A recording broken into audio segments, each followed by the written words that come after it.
Guys, क्या आप सभी को पता है लुक के साथ अलग अलग वर्ड्स लगने से उसकी मीनिंग बदल जाती है, मीन्स चेंज हो जाती है। जैसे कि लुक एट मतलब किसी चीज़ की तरफ देखना या किसी की तरफ देखना।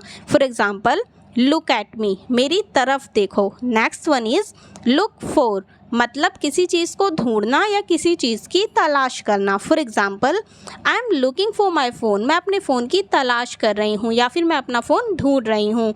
Next one is look after मतलब किसी की देखभाल करना या फिर किसी का ख्याल रखना। For example, I am looking after my father, मैं अपने पिता का ख्याल रख रही हूँ या फिर मैं बोल सकती हूँ उनकी देखभाल कर रही हूँ, right. Next one is look down on मतलब किसी को नीचा देखना या किसी को नीची नज़रों से देखना। For example, people look down on those who can't speak English, लोग उनको नीची नज़र से देखते हैं जो इंग्लिश नहीं बोल सकते, right. Next one is look into मतलब किसी चीज़ की छानबीन करना या किसी मामले की जांच करना। For example, we are looking into the matter, हम इस मामले की छानबीन कर रहे हैं या फिर जांच कर रहे हैं, राइट। तो जब किसी वर्ड के साथ अलग अलग वर्ड्स लगाने पर उसकी मीनिंग बदल जाती है या चेंज हो जाती है तो उन वर्ड्स को हम क्या कहते हैं? Phrasal verbs. क्या कहते हैं? Phrasal verbs, right. So friends, आइए कुछ और भी इंटरेस्टिंग चीज़ें सीखते हैं जो आप सभी की स्पोकन इंग्लिश के लिए बहुत ज़्यादा हेल्पफुल होगी। So he is threatening me in broad daylight means वह मुझे दिन दहाड़े धमकी दे रहा है। He is threatening me in broad daylight, यहाँ पर इन ब्रॉड डे लाइट इसका मतलब होता है दिन दहाड़े या फिर खुलेआम। जब कोई आपको दिन दहाड़े कुछ भी बोले या फिर धमकी दे या फिर चोरी कर ले तो उसके लिए हम इंग्लिश में यूज़ करते हैं इन ब्रॉड डे लाइट का। जैसा कि आपने देखा, he is threatening me broad daylight, वह मुझे दिन दहाड़े धमकी दे रहा है। अब आप एक सेंटेंस बनाओ, उसने दिन दहाड़े मेरा फ़ोन चुरा लिया, उसने दिन दहाड़े मेरा फ़ोन चुरा लिया, और मुझे कमेंट में बताओ, राइट।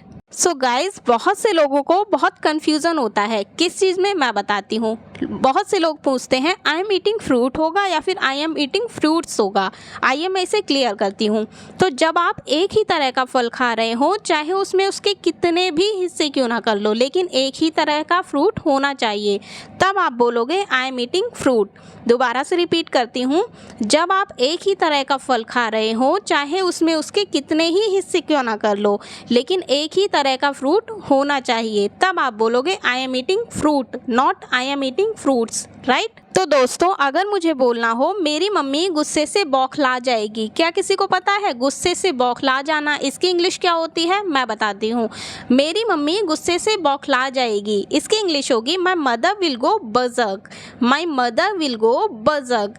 गो बज़र्क का मतलब होता है गुस्से से बौखला जाना, गुस्से से बौखला जाना। इसकी पास्ट फॉर्म होती है वेंट बज़र्क, राइट, वेंट बज़र्क। जैसे मुझे बोलना हो मेरी मम्मी गुस्से से बौखला गई, तो हम बोलेंगे my mother went berserk, my mother went berserk. अब आप एक सेंटेंस बनाओ, वो मुझे देखकर बौखला गया, वो मुझे देखकर बौखला गया, और मुझे कमेंट करके बताओ। Alright friends, I hope you learned something new today. So friends, if you want to know more English words and a lot more things, then you will have to like, share and subscribe this channel and hit the bell icon so that you can get the notifications earlier than others. Thank you.